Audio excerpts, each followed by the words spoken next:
Hermanos, ¿cómo están? Me da muchísimo gusto saludarlos. Estamos ahora en nuestra conferencia número 26 y sobre sanidad interna, pero déjenme platicarles primero que estamos muy contentos porque estamos casi ya finalizando este módulo de nuestro diplomado en consejería, van a ser 30 conferencias. Y al principio del año empezamos con 7 iglesias y ahora son 400 iglesias de 27 países de todo el mundo, los cuales están impartiendo ya sus clases en consejería y están teniendo su ministerio de consejería. Entonces, realmente el Señor nos ha abierto unas puertas increíbles y estamos muy encantados y muy bendecidos. Y realmente le doy gracias a nuestro Señor de que nos siga abriendo las puertas, y a ustedes, si nos están viendo por primera vez, con mucho gusto me encantará tenerlos como alumnos, que me escriban a jesusenlafamilia.com.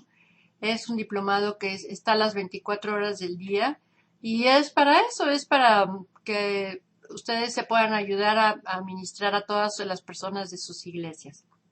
Pues bien, ahora en la mañana vamos a hablarles sobre sanidad interna.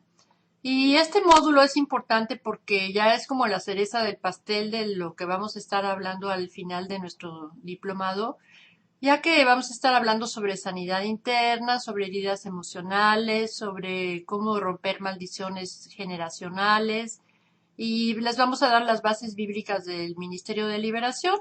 Entonces, va a estar bastante interesante y van a tener mucha bendición, ya verán ustedes. Esta es nuestra intención. Pues bien, yo quiero decirles que la intención primordial de Satanás es herir a cada persona que nace en este mundo. Y este propósito se hace evidente a medida de que vemos que estas heridas, o sea, que le dan a él lugar para hacer su trabajo, un trabajo destructor en la vida del individuo. Y estas heridas, yo me estoy refiriendo a las heridas emocionales, pueden causar en una persona problemas físicos, problemas emocionales, problemas psicológicos que nosotros, como los profesionales de la salud mental, pues no podemos sanar.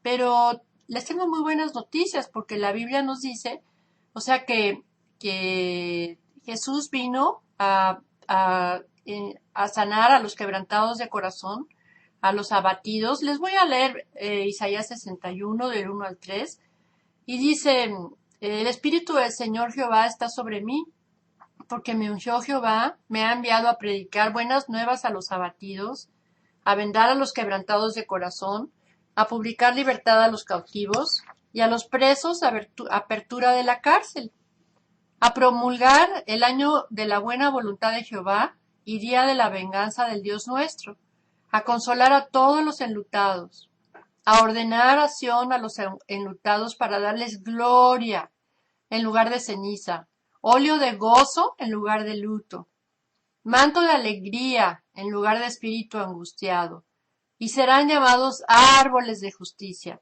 plantío de Jehová para gloria suya. Amén, ¿verdad? Qué precioso. Esta parte de la Biblia en Isaías realmente nos está mostrando lo que es el ministerio de consejería, porque es a lo que nosotros nos vamos a dedicar, a consolar a los abatidos y a los quebrantados, y a promulgar, o sea, el año de la buena voluntad de Jehová, a consolar a los enlutados también, y a darles óleo de gloria en lugar de ceniza, y manto de alegría para sus espíritus angustiados. Ahora bien, vamos a analizar palabra por palabra. ¿Qué significa estar abatido?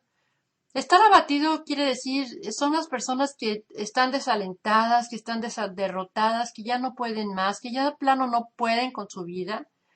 Es el que ya abatido es una persona que ya bajó los brazos, está convencido de que es demasiado lo que está sufriendo y que ya nada, nada ni nadie lo podrá levantar. Entonces, el ministerio de Jesús incluye también a los quebrantados de corazón. ¿Y cuál es la diferencia? O sea, ¿qué quiere decir quebrantar? Quebrantar en hebreo quiere decir hacer trizas, o sea, despedazar con violencia, hacer pedazos tanto física, verbal como moralmente a las personas. Y los quebrantados son las personas que han sido muy lastimadas, que han sido heridas, que han sido despreciadas, que han sido abandonados, que han sido castigados, que han sido traicionados, que han sido destruidos y rechazados por otras personas. Y dice también la palabra, y Cristo vino a proclamar libertad a los cautivos. ¿Qué es cautivo? Pues están en una cárcel, ¿verdad? ¿Y en una cárcel de quién? Pues de Satanás. Porque están atados por el diablo, con una cadena realmente de esclavitud. Están atados por el diablo son las personas que vemos, las alcohólicas, las drogadictas, los que están llenos de adicciones, de pornografía y de vicios, porque están en una cárcel que realmente no pueden salir. Y yo les tengo muy buenas noticias, porque dice Cristo que vino a dar libertad a los que viven en estas cárceles. Y Jesús también les está ofreciendo un manto de alegría. Manto de alegría en su raíz hebrea alude a algo que arropa, o sea, que nos está cubriendo, que nos está tapando con amor. Y Jesús realmente, hermanos, es el único que puede sanar a estas personas. Y Jesucristo es el mismo, ayer, hoy y por los siglos, y siempre ha venido a destruir las obras del enemigo. Amén. Yo he estado trabajando durante 30 años, hermanos, con pacientes, con todo tipo de pacientes. Y realmente me he dado cuenta de que siempre Satanás ataca a los niños. Y desde que son los niños siempre son el blanco del enemigo, porque siempre llevan consigo estas heridas a lo largo de sus vidas. O sea, nosotros nos damos cuenta muchísimos en el Ministerio de Consejería de Sanidad y de Liberación. Digo que todas estas personas que vienen a nosotros vienen cargando con heridas de su niñez. Y yo en los últimos 10 años me he estado me he puesto a hacer muchas investigaciones al respecto. Y me he dado cuenta de que Satanás, o sea, yo creo que a lo mejor no es una cosa nueva, pero ha estado lanzando un ataque realmente descarnado en contra de los niños. Y yo les quiero leer algunas estadísticas, ustedes las tienen en sus hojas de trabajo, pero fíjense nada más qué tremendo está la situación. Fíjense, el suicidio ha aumentado en niños menores de 15 años un 300%. ¿Cómo es posible que un niño se quite la vida, verdad? En Estados Unidos se suicidan diariamente 10 niños. 4.000 niños son abortados diariamente en Estados Unidos. 3.160 niños son violados y prostituidos diariamente también en Estados Unidos. El 60% de los niños que son menores de 13 años también en Estados Unidos no tienen papá. O sea, viven con un solo padre, que casi siempre es la mamá. 2.000 niños mueren anualmente por el maltrato de sus padres. 3 millones de niños, fíjense nada más, 3 millones de niños están infectados con el virus del SIDA en América Latina. Qué tremendo, ¿verdad? 80.000 niños son víctimas de abuso sexual anualmente. Y el 60% de los que ejercen la prostitución en América Latina son menores de 15 años. Imagínense eso. Ahora, 6 millones de niños son adictos a las drogas en Estados Unidos. Imagínense cómo van a ser estos de adultos y de adolescentes. Y el alcoholismo y la drogadicción ha aumentado en un 600% en los últimos 5 años. Hermanos, estamos en tiempos muy peligrosos.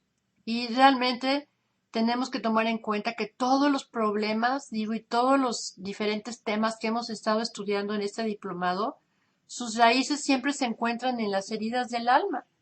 Y estas necesitan, o sea, nosotros necesitamos hacer sanidad interior para poder restaurarles, o sea, llevarlos a Cristo y saber que Él les va a quitar de todas sus cadenas. Sus heridas como por ejemplo de homosexuales, de adicciones, de alcoholismo, de anorexia, de problemas sexuales, tantos divorcios, tantas infidelidades que hay. O sea, el propósito principal que nosotros tenemos, o sea, como consejeros de la sanidad interior es que el cuerpo de Cristo sea sano. Si no, ¿cómo nos vamos a ayudar unos a otros? Pues bien, pues la sanidad interior es un proceso. Es el proceso de la transformación del alma de una persona, de su mente, de su corazón. Lo que dice Romanos 12, ¿verdad? De que nosotros nos tenemos que estar transformados en nuestra mente.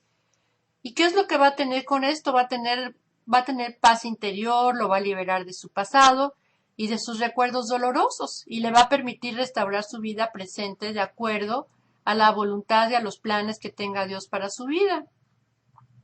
La sanidad interior, hermanos, abarca la curación de las emociones y sentimientos dañinos a la persona que le han llenado de depresión, o sea, de falta de paz, de ansiedad, de angustia, de rechazo, todo eso.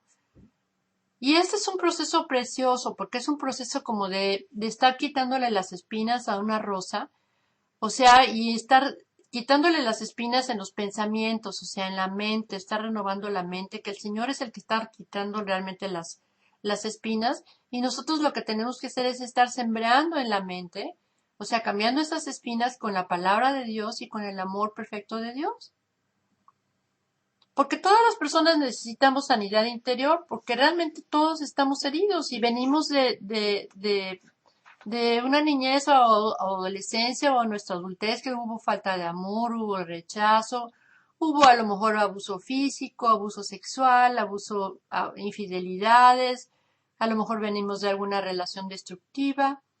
Y entonces la llave de la sanidad interior es el perdón, como dice Filipenses 3:13, olvidando ciertamente lo que queda atrás, ¿verdad? O sea, haciendo paz con tu pasado. Que hagan paz con su pasado y que ya no vengan cargando esa maleta de sobrepeso que traen sobre sus hombros. Entonces vamos a ver qué es la sanidad integral. La Biblia nos está diciendo en la palabra de Dios que nosotros todos necesitamos sanidad en tres áreas diferentes. Vamos a leer en Primera de Tesalonicenses 5:23 que dice así. Esto es muy importante que ustedes se lo memoricen. Y el mismo Dios de paz os santifique por completo, y todo vuestro ser, espíritu, alma y cuerpo. O sea, ¿de cuántas partes estamos formados? De tres, ¿verdad? Espíritu, alma y cuerpo. Y dice, sean guardados irreprensibles para la venida del Señor Jesucristo. Y entonces podemos representar estas tres partes en el ser humano que nosotros tenemos, pues espíritu, alma y cuerpo. Y estas partes, o sea, las tres necesitan sanidad. Vamos a ver la sanidad espiritual. La palabra soso, en griego, con dos S, quiere decir indiscriminadamente sanar y salvar. O sea, el nuevo nacimiento, o sea, nosotros cuando recibimos a Cristo, nos renueva la condición del Espíritu en el hombre. Y el Espíritu Santo habita en el corazón del hombre en el momento de su salvación. Y aquí el enemigo no nos puede tocar. Ahora bien, vamos a pasar a la sanidad del alma. La palabra hebrea para alma es nepesh y la palabra griega es psique, a la cual da origen a nuestra palabra psiquis o psicología, y esta se repite más o menos como 700 veces en la Biblia. El alma es el asiento de nuestros pensamientos y de nuestras emociones. Y en el alma, apúntenlo esto también muy bien, porque tenemos tres partes: la mente, la voluntad y las emociones, y las vamos a ir viendo de una por una. Vamos a ver la mente. Muchas veces, fíjense que nos tocan personas que el enemigo les ha atacado su mente con enfermedades tales como esquizofrenia, como paranoia, como personas que tienen alucinaciones visuales o auditivas, con retraso mental, con amnesia y otras enfermedades. Por eso se llaman enfermedades mentales. Y ahora bien, vamos a ver la voluntad. Yo les recomiendo un libro que se llama El hombre espiritual de Watchman Nee y es buenísimo este libro. Habla exactamente sobre estas tres partes, o sea, de nuestra mente, la voluntad y nuestras emociones. O sea, habla también sobre el espíritu del hombre. Y Watchman Nee dice, nuestra mente nos dice lo que pensamos, nuestra voluntad comunica lo que queremos y nuestras emociones expresan cómo nos sentimos. En otras palabras, bueno, la voluntad es el instrumento para tomar decisiones. O sea, ¿me voy a drogar o no me voy a drogar? ¿Voy a ir al servicio o no me voy a ir al servicio? ¿Me voy a divorciar o no me voy a divorciar? ¿Me entienden? O sea, es la capacidad para que tenemos la voluntad para tomar nuestras decisiones, sean buenas o sean malas. Y la voluntad puede ser afectada si el creyente, por ejemplo, experimenta como lo siguiente, que son personas que nunca terminan lo que empiezan. ¿No han conocido a gentes así? O sea, que empiezan una cosa, empiezan un trabajo, empiezan, empiezan en la iglesia, empiezan en un ministerio y ya nunca lo terminan. Son personas que tienen incapacidad también para tomar decisiones. Son personas de doble ánimo, que son también muy pasivas. Y el enemigo nos puede atacar nuestra voluntad con la incapacidad de manejar este tipo de decisiones, de adicciones, también con impureza sexual, o sea, porque, bueno, son cristianos que todavía no pueden dejar de tener hábitos como, por ejemplo, de impureza sexual, como pornografía o masturbación. Ahora bien, vamos a ver las emociones. En las emociones todos hemos recibido heridas en el alma, ¿no?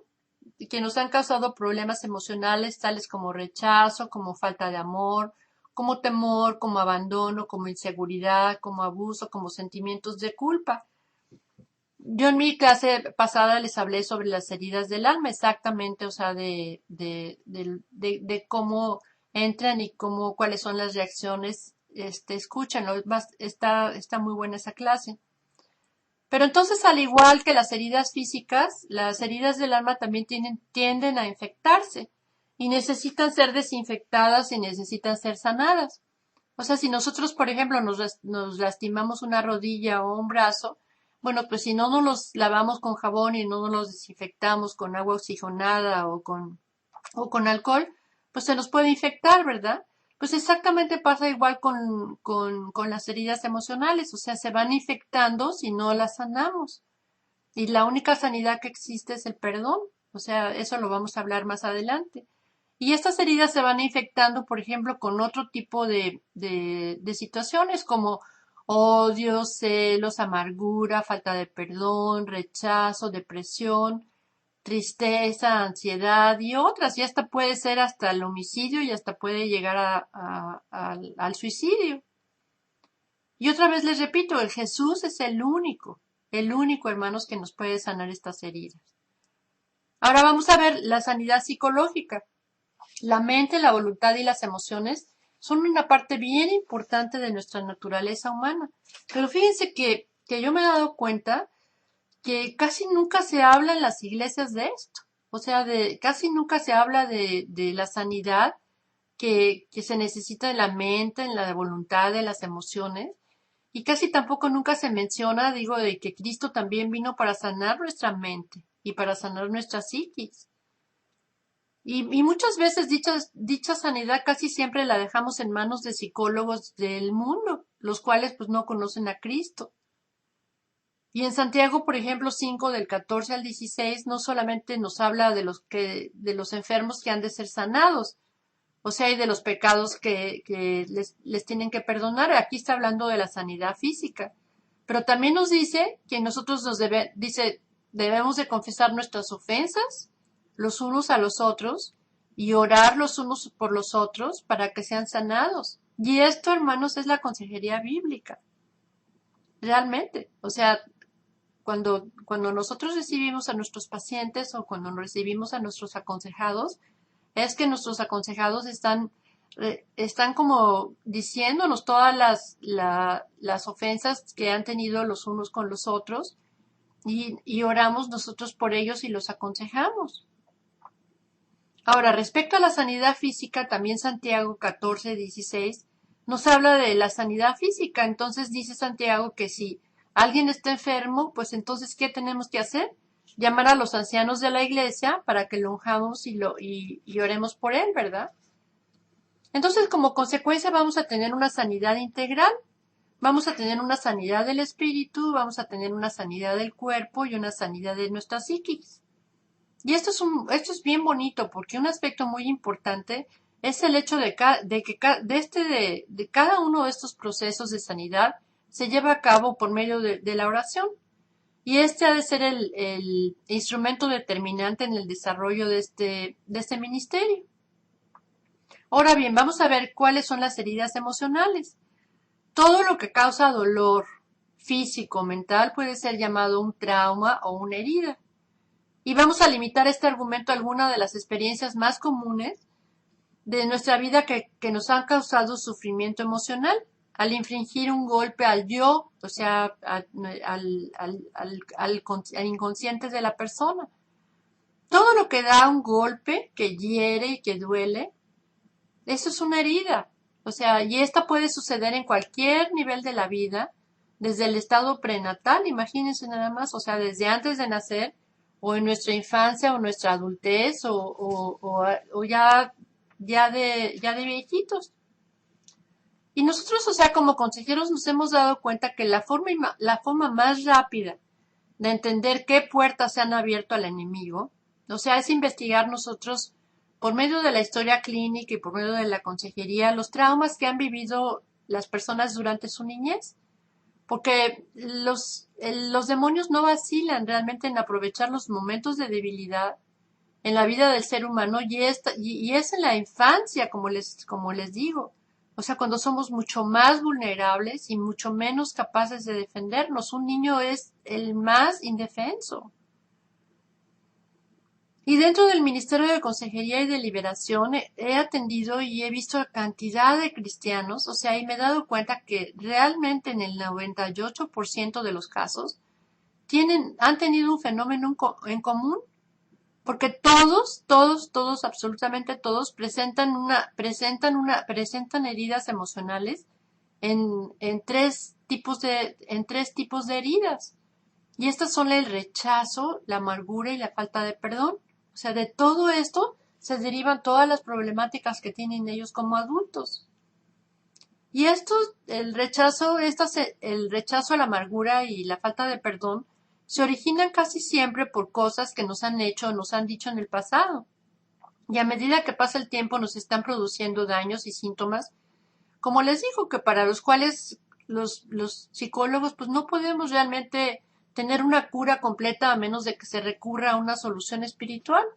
Pues yo siempre les digo, ¿cómo le vas a dar un antidepresivo, digamos, a una gente, digo, que tuvo un abuso sexual o que tuvo un abandono? Y es a través, hermanos, de estas heridas en donde Satanás encuentra un asidero, o sea, de veras, se venga para acosar a su víctima. ¿Y qué pasa con estas heridas? Pues nos atan al pasado y a la persona que nos hirió. Y como les digo, se van infectando, se van haciendo cadenas con otros espíritus malignos y se van acrecentando. Y los espíritus malignos se están uniendo entre sí para formar una cadena de opresión en la persona. Y a mayor grado de enemigos y de espíritus malignos es mucho mayor el grado de esclavitud. Por esta razón los cristianos debemos de estar bien informados, o sea, conociendo nuestro propio armamento, como dice la palabra de Dios. Y debemos saber cómo emplearlo. Y que tenemos que conocer las tácticas del enemigo para combatirlo y para derrotarlo. Amén. Entonces, como les digo, durante mucho tiempo trabajando en el Ministerio de Consejería y de Liberación, he visto formarse, o sea, de un cuadro que nos indica de las causas principales de los problemas emocionales que ha sido el rechazo, por ejemplo. Porque una necesidad básica del ser humano es siempre que seamos amados, así nos creó Dios, ¿no?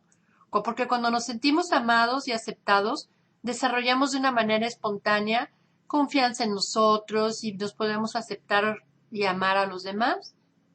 Y así como la salud física depende de una buena alimentación y hábitos higiénicos, la salud emocional también depende fundamentalmente de una afectación genuina, de una aceptación afectiva, porque todos necesitamos amor de que es indispensable para edificar una vida del yo, o sea, saludable y sana, ¿no es cierto? Pero por el contrario, o sea, si a una persona, si a un niño se le rechaza, se le desaprueba, se le hiere, se le lastima, se le niega el amor, va a estar este niño desarrollando problemas mentales y problemas psicológicos como adulto. Y este niño va a fracasar y va a tener muchísimos problemas para establecer relaciones interpersonales duraderas. O sea, tanto divorcio y tanta separación y tantas infidelidades son por eso. Alguien una vez dijo, tu niñez es el periodo de la vida en que Dios desea construir las habitaciones del templo en donde Él quiere vivir cuando seas grande. Qué bonito, ¿verdad? Entonces, si un niño está convencido de su poco valor, el niño va a poner poco valor en lo que dice o en lo que hace. O sea, si un niño si está programado, o sea, para la incompetencia, pues ¿cómo va a ser? Va a ser torpe, ¿verdad? Yo me acuerdo que un paciente me decía, es que mi papá me decía, ay, eres un tarado, eres un imbécil, todo te sale mal. ¿Y sabes qué? Todo le salió mal en la vida porque ya estaba programado así en su mente. Y esto es lo que causa el rechazo, porque causa que el individuo no pueda recibir amor, no pueda recibir seguridad, no, no pueda recibir aceptación, confianza en sí mismo y pueda aceptar y además amar a los demás. Son personas que no pueden, que no aceptan ser amadas ni pueden amar a los demás. O sea, si a un niño se le rechaza y se le desaprueba y se le niega el amor, como les digo, va a tener muchísimo problema, o sea, para desarrollar relaciones saludables. Y una persona con estos antecedentes también es imposible que se sienta amada por Dios. O sea, porque no conoce el amor. Va a ser imposible que se sienta aceptada por Dios. Y va a ser imposible de que se sienta con que tiene gran valor para Él, para su reino y para su servicio. Entonces vamos a ver cuáles son las causas y las raíces del rechazo. Fíjense que afortunadamente la mayoría de los bebés son deseados y son aceptados.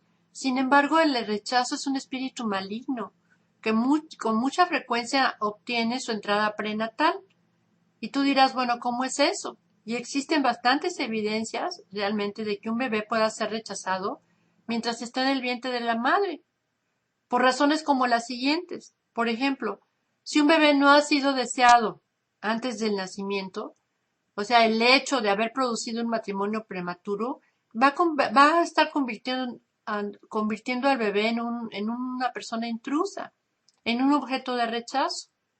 Y entonces es cuando el enemigo encuentra un terreno fértil, cuando los padres están rechazando al niño. Siempre hay que aconsejar nosotros a nuestras embarazadas que oren y que bendigan su vientre en el nombre de Jesús. ¿Sabes qué, bebé? Yo te amo, yo te recibo, te bendigo en el nombre de Jesús y te amamos y eres bienvenido a este mundo. Porque así como nos dice la Biblia que el primo de Jesús le saltó en el vientre a Elizabeth, entonces también nosotros sabemos, o sea, que los bebés están formados, o sea, nos los dice la Biblia, o sea, oyen y escuchan y se dan cuenta, o sea, de que si son amados y si son rechazados. Otra causa es la ilegitimidad, o sea, el 60% es increíble, lo que les decía yo, de los bebés que nacen actualmente son hijos de madres solteras, el 60%. O sea, entonces si la situación de la madre soltera es difícil, la del niño pues va a ser peor, porque ella va a ver en el niño inconscientemente el recuerdo de su culpa, de su frustración, de su rencor y de su rechazo hacia el niño. Ahora, por otra parte, también nosotros encontramos que un niño puede ser rechazado si nace con defectos físicos o mentales. Porque para algunos padres al tener un hijo con algún impedimento físico o mental, por ejemplo, con síndrome de Down o mongoles o que están mal de sus piernas o de sus caderas, es un golpe tan fuerte a su dignidad que no pueden aceptarlo y lo rechazan. Y muchas personas que yo he conocido con defectos mentales o físicos están más incapacitados por sus dificultades emocionales que por sus defectos físicos, fíjense. Ahora, otra causa del rechazo es la adopción también. Los niños adoptados inconscientemente están temiendo que si fueron rechazados a lo mejor una vez, porque eso lo tienen registrado en su conciencia, sus padres los van a dejar nuevamente. Entonces, la tarea que si ustedes tienen hijos adoptivos, es la de que estén garantizando siempre su aceptación y su seguridad del niño. Otra causa también por la cual entra el rechazo es por la muerte de alguno de los padres, o por el abandono de algún padre, o por el divorcio, o por la ausencia prolongada de alguno de los padres, porque le van a traer al niño mucho rechazo. También por intento de aborto, fíjense. Aunque este no se haya logrado, este se registra, o sea, en la conciencia del bebé. Ahora, otro bebé también puede ser rechazado por su sexo. O sea, cuando los padres no están satisfechos con el sexo de su hijo, orillan a los niños a adoptar conductas del otro sexo para lograr su aceptación. Y el rechazo de esta sexualidad origina en el niño situaciones tales que lo van a hacer probablemente homosexual o a las niñas lesbianas. Ahora, otra herida que causa mucho rechazo es el abuso físico. El abuso físico, la palabra nos está diciendo que nosotros debemos de disciplinar a nuestros hijos, pero no con golpizas. O sea, los niños que son golpeados, que son maltratados por sus padres, son niños que son muy agresivos y que de grandes se convierten en adultos, pero con una ira reprimida, siempre están enojados, con mucho odio y con mucha amargura. Otra causa también es el abuso sexual. Los niños que han sido abusados en su infancia van a crecer con temor, con desconfianza, con odio al sexo opuesto. Esto ya lo vimos en nuestra clase de abuso sexual. Van a tener problemas de adaptación y van a tener problemas de problemas sexuales. Otra manera por las cuales entra el rechazo es por el maltrato verbal. En Proverbios 12:18 nos dice que hay hombres cuyas palabras son como golpes de espada. O sea, las palabras negativas, hermanos, tienen el poder de destruir a nuestros hijos. Hay hombres, digo, que dicen, o mamás que me han dicho que les han dicho, nunca vas a llegar a nada en tu vida. Mira, nada más eres un inútil, igual que tu padre. Ojalá no hubieras nacido. Y son palabras destructivas. Son palabras con poder para destruir al niño en su mente. Otra causa también del rechazo es el rechazo de los maestros. O sea, el fracaso escolar constituye una de las heridas más importantes de rechazo durante la niñez.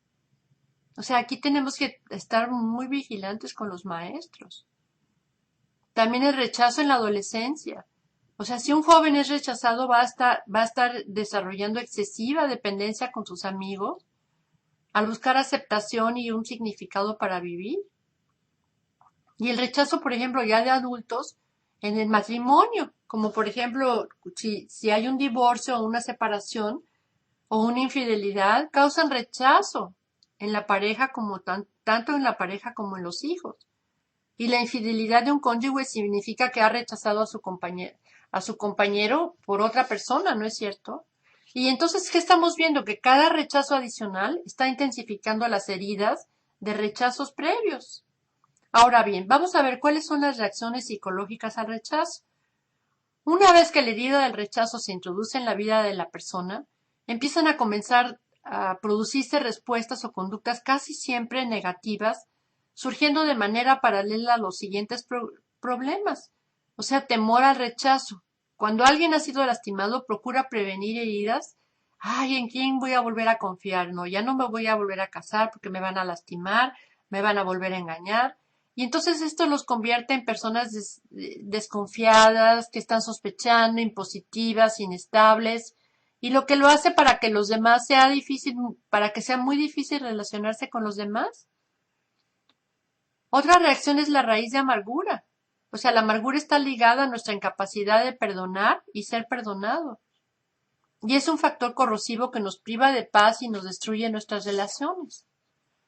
Hebreos 12:15 nos dice que la amargura contamina a todos. Y todos sabemos que los que vivimos con una persona amargada o que hemos vivido con alguna persona amargada, también pues resultan amargados. Ahora, la amargura también puede causar a la persona enfermedades psicosomáticas, como hipertensión, como cáncer, como artritis, como colitis. Yo me acuerdo que yo tenía hace unos años una paciente como de 50 años y le diagnosticaron artritis progresiva. Tenía de veras las rodillas, los codos y los tobillos realmente, hermanos, del tamaño de una toronja, así. Y llevaba llegó en silla de ruedas a mi consultorio y me decía que llevaba 10 años padeciendo esa enfermedad. Y al entrevistarla me contó casualmente que la enfermedad esta le empezó cuando su marido la dejó por otra.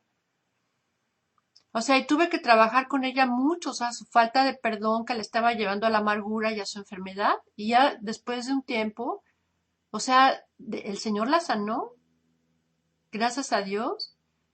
Y es fácil reconocer a una persona que ha permitido que la raíz de amargura en su vida, digo, tome efecto, porque son personas que siempre están de malas, se quejan de todo. Ay, ¿qué tiene de bonito el día? ¿Qué feo cantó el del coro? Mira, nada más que mal predicó el pastor. O sea, están insatisfechas con todo, son criticonas, son crueles. Y realmente, ¿verdad que es súper difícil vivir con una persona así? Ahora, por otra parte, vamos a hablar sobre la falta de perdón, porque el enemigo, hermanos, gana mucho terreno en nuestras vidas debido a la falta de perdón. Y la Biblia nos está diciendo que si no perdonamos, Satanás se va a aprovechar de nosotros. En 2 Corintios 2, del 10 al 11, dice, pero ahora yo también perdono al que ustedes perdonaron y lo hago en presencia de Cristo por amor de ustedes.